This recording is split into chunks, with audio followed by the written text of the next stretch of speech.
I'm heading home, got my dinner. I just got done watching Creed 3, or AKA live action anime. Oh, that movie was so good. There was like stuff flat out, I was like, that's from that. That's from that anime. That's from that. This movie, I don't know if you watched Creed 2. Creed 2 was awesome, and I liked how this, hold on, cops are like out and being stupid. They're stopping people in like weird places. Okay, anyway. So, I like how this story, you know, he's in a different place in his life. He seems very happy, but he has his old friend. And it definitely had that brother kind of feel, like that Naruto Sasuke kind of rivalry. I definitely did see some Hajime no Ippo in here, just like he said, amongst the other animes, because you actually see Jonathan Majors' character do like the Dempsey role, which was the first thing I got introduced before I watched Hajime no Ippo. My boy showed it to me, and he actually showed me the thing with that particular episode, because he knows I love Jack Dempsey. I think he's well, I love Dempsey. I think he's one of the best boxers that's ever lived. I have a high respect for that boxer, so I thought that was cool. The way they spoke, there was like these shots, how things like fell away, and you could like feel the emotion. In half a mile, turn right. Sorry about that. I forgot to silence it. But anyway, you could feel the emotion.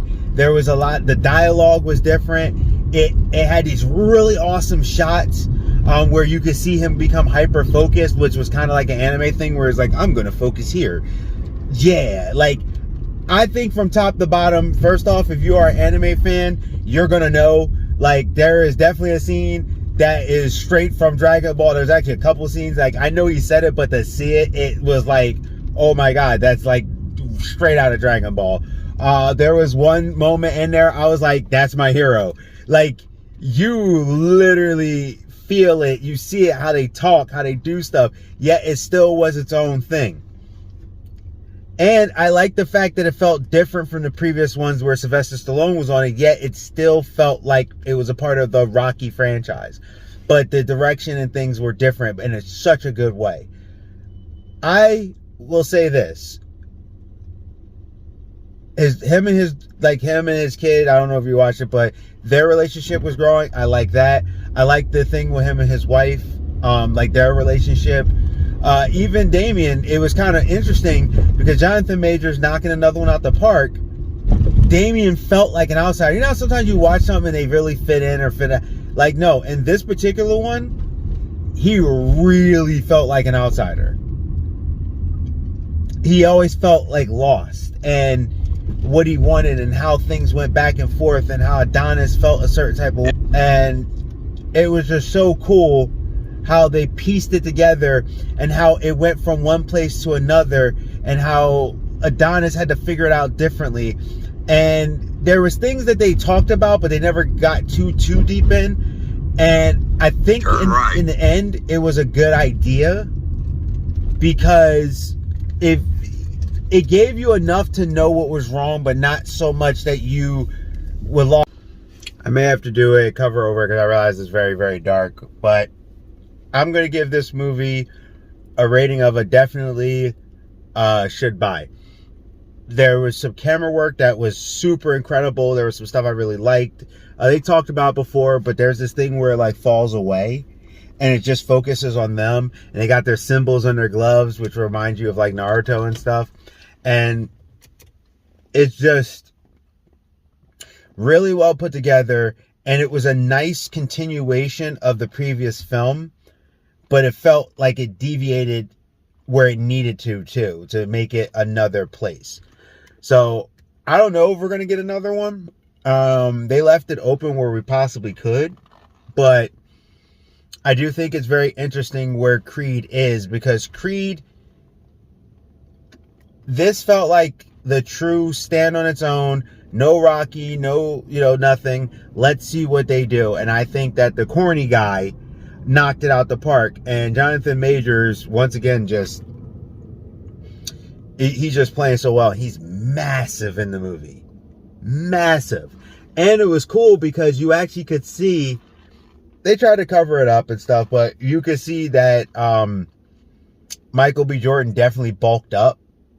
But it was cool how they did it because they did it in a way where he seemed like he was a little bit smaller, still in shape, just a bit smaller.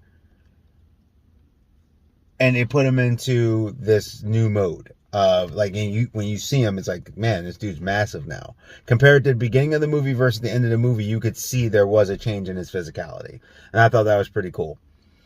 Also, too, I think the movie itself, where he's at, it had tastes and flavors of Rocky 4 and had a little bit of flavor of Rocky 5 and a tiny bit of Rocky 3. And when you find out how they got to where they were, it was interesting, and how where they were at as the story progressed to what had happened to what led to anything.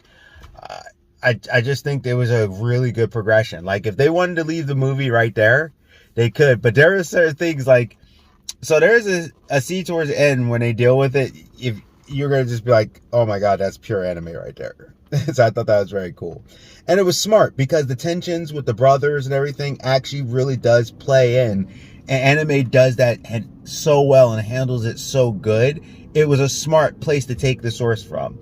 The Frieza shot, or Frieza vs. Goku shot, was incredible. It looked just like it.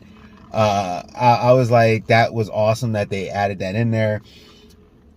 They had some of those like Dragon Ball fights, like how Damien blocked sometimes. That wasn't typical boxing blocking. It was more like anime, and how they were swinging on each other. There was the boxing side, then there was the anime side, and it blended so well. And he really does the Rocky franchise justice as he keeps it going.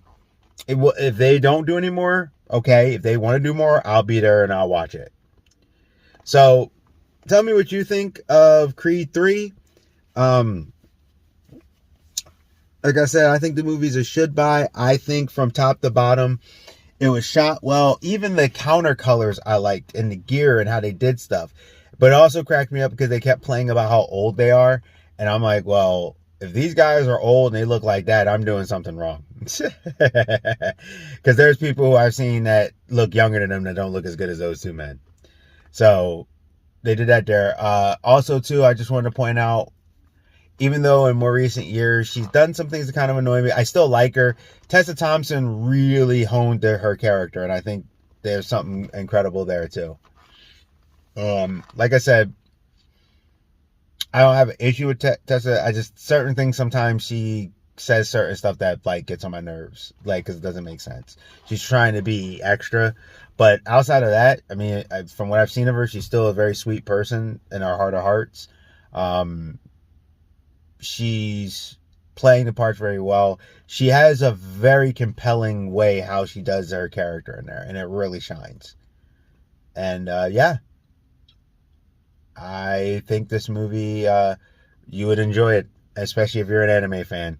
Because some of it you'll feel like you're like, wait, I know I've seen this before, in a good way. So, Geek Protagonist, you stay safe, you stay healthy, stay real. Tell me what you think in the comments on Creed 3.